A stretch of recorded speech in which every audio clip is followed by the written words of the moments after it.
আমাদের degree of comparison করছি। এখন প্রশ্ন হচ্ছে ডিগ্রি মানে কি, এটা আমাদের জানতে হবে। আমরা বলি না যে ওর 105 ডিগ্রি তাপমাত্রা, ওর 90 ডিগ্রি তাপমাত্রা, ওই 98 ডিগ্রি তাপমাত্রা। আজকে তাপমাত্রা ছিল 45 ডিগ্রি, আজকে সর্বোচ্চ তাপমাত্রা 40 ডিগ্রি, আজকে সর্বনিম্ন তাপমাত্রা 12 ডিগ্রি। তাহলে এই যে ডিগ্রি বলি, এই ডিগ্রি মানে মাত্রা, কোন মাত্রায় ছিল। ইংলিশের ক্ষেত্রেও ডিগ্রি হয়। কার ডিগ্রি হয়? কোন পার্টস অফ স্পিচের ডিগ্রি হয়। কার হয়? মাত্রা আমরা কাকে বলতে পারি? কোনো নাউনের মাত্রা হয় না। যেমন আমি ধর বললাম নাইস, তার নাইসের মাত্রা হবে না। কিন্তু নাইসকে বললাম টল, কি বললাম? টল। টল বললাম, নাইস ইজ টল, এটা আমি বললাম টল। এই টল মানে লম্বা। তাহলে এই যে লম্বা, লম্বা যেটা বললাম এটা অ্যাডজেক্টিভ, এটা হলো অ্যাডজেক্টিভ। তাহলে ডিগ্রি কার হয়? সরি, এটা হচ্ছে তোমার অ্যাডজেক্টিভ। ডিগ্রি হয় অ্যাডজেক্টিভের। ফার্স্ট মনে রাখো, আমাদের যে 8টা পার্টস অফ স্পিচ আছে তার মধ্যে ডিগ্রি হয় অ্যাডজেক্টিভের। তাহলে এই যে বললাম টল, আমি কারোর সঙ্গে তুলনা করলাম না। এবার আমি বললাম যে নাইস হচ্ছে পিঙ্কির থেকে লম্বা। তাহলে কি হলো? দুজনের মধ্যে তুলনা হলো। দুজনের মধ্যে যখন তুলনা হলো তখন আমরা টল বলতে পারবো না, আমরা বলবো টলের সঙ্গে ইয়ার যোগ করব। এটাও কিন্তু সাফিক্স, এটাও সাফিক্স যোগ, টলার। এবার আমি বললাম ক্লাসের মধ্যে সবচাইতে লম্বা হলো নাইস। তাহলে এই যে সবচাইতে লম্বা বলছি, সকলের মধ্যে আমি এক বড় করছি, তখন আমরা বলবো টলেস্ট। টল থেকে টলার, তারপরে হলো টলের সঙ্গে ইএসটি যোগ টলেস্ট। এই যে ডিগ্রি হলো, এই ডিগ্রির নাম দেওয়া হয়েছে। টল যখন কারোর সঙ্গে তুলনা হয় না তখন তাকে আমরা বলি পজিটিভ ডিগ্রি। কি বলি? Positive degree. যখন দুইয়ের মধ্যে তুলনা হয় তাকে আমরা কি বলি? Comparative, comparative degree, comparative degree. যখন অনেকের মধ্যে তুলনা হয় তাকে আমরা বলি কি? Superlative degree. তোমরা এই নামগুলো শুনেছো? আশা করি শুনেছো। তাহলে এই প্রথম যে পদক্ষেপ সেটা হচ্ছে এটাই, যে ডিগ্রি যে আমরা লিখবো, পজিটিভে কেমন করে লিখবো, কম্পারেটিভে কেমন করে লিখবো, সুপারলেটিভে কেমন করে লিখবো, সেটা আজকে আমরা ভালো করে শিখবো। তারপরে টাইম থাকলে আমরা পরে আস্তে আস্তে এগোবো।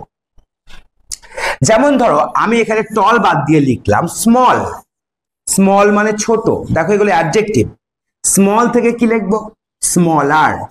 স্মলের সঙ্গে কি যোগ করব? ইয়ার যোগ করব, স্মলার। তাহলে এখানে কি করব?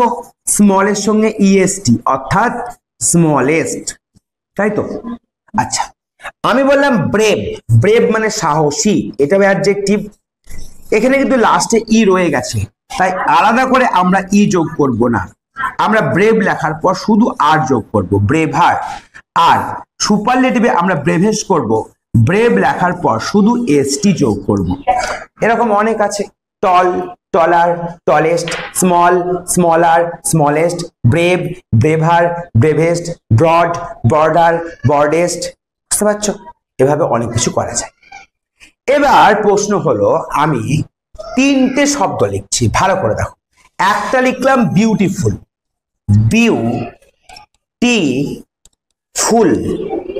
আমরা কিন্তু বিউটিফুল আর করতে পারবো না, কি করব? মোর বিউটিফুল। মোর, এখানে মোর আগে যোগ হবে, তারপরে বিউটিফুল। তাহলে কি করলাম? মোর বিউটিফুল। আর আমরা সুপারলেটিভে কি করব? Most beautiful, most beautiful, beautiful. আমি আরেকটা ওয়ার্ড নিলাম ইন্টেলিজেন্ট, বুদ্ধিমান। সবগুলো দেখো অ্যাডজেক্টিভ।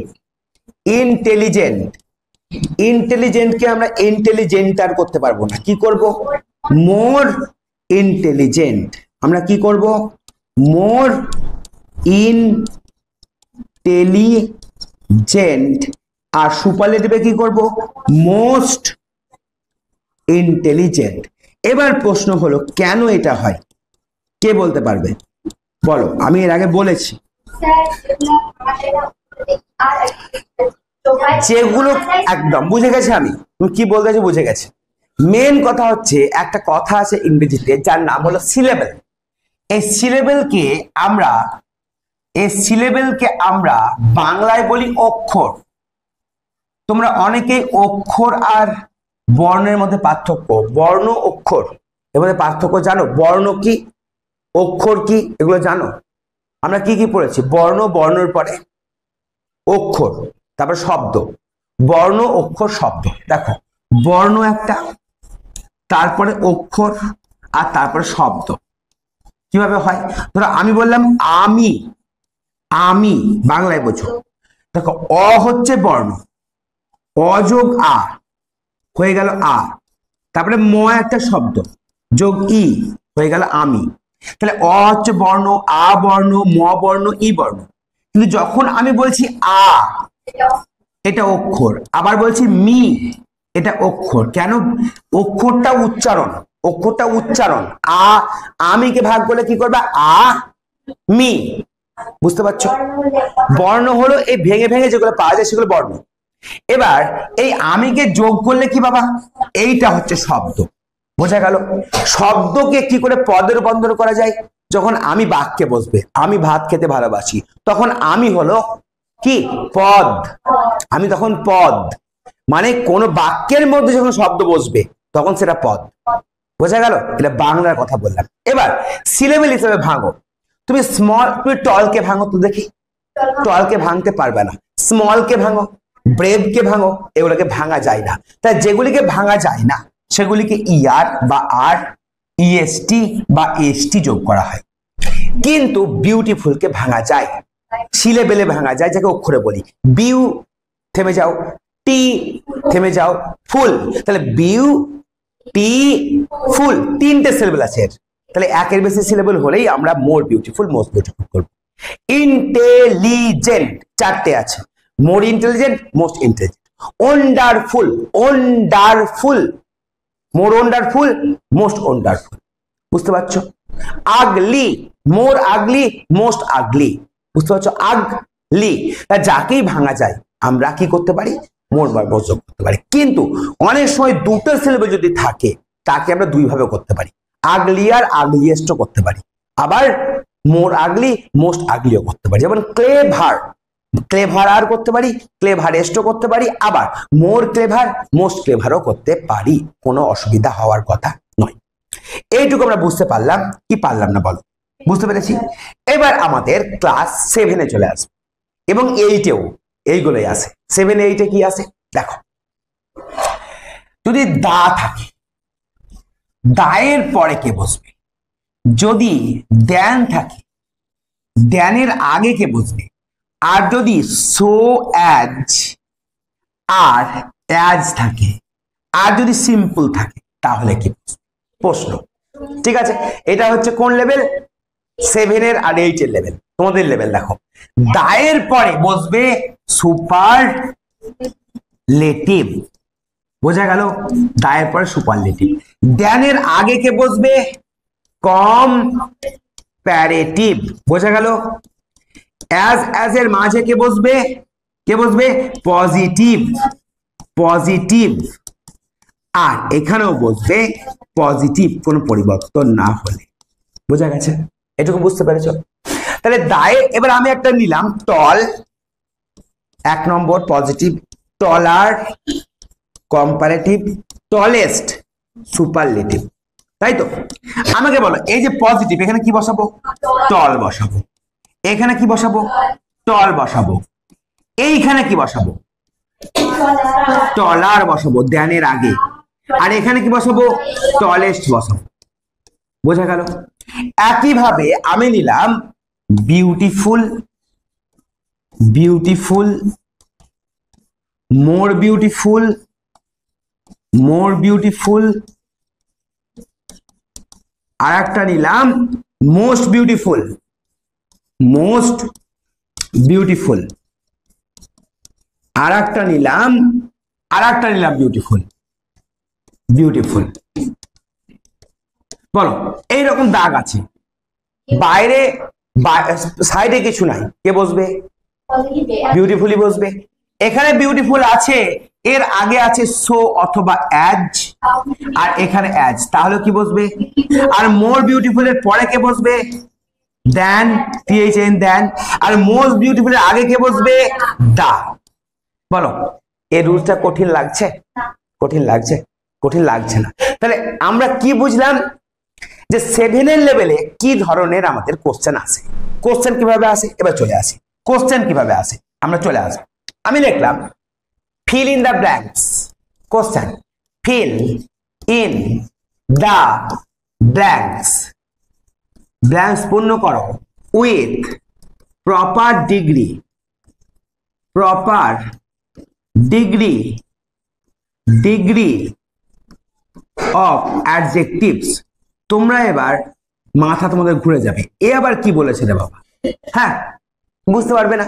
তোমাদের তিনটে অপশন দেওয়া হলো। 1 নম্বর, Sumi is the girl in the class। তোমাকে দুটো অপশন দেওয়া হলো, টল আর টলার। তোমাদের বোঝার জন্য একই কথা লিখছি, আর দিলাম টলেস্ট।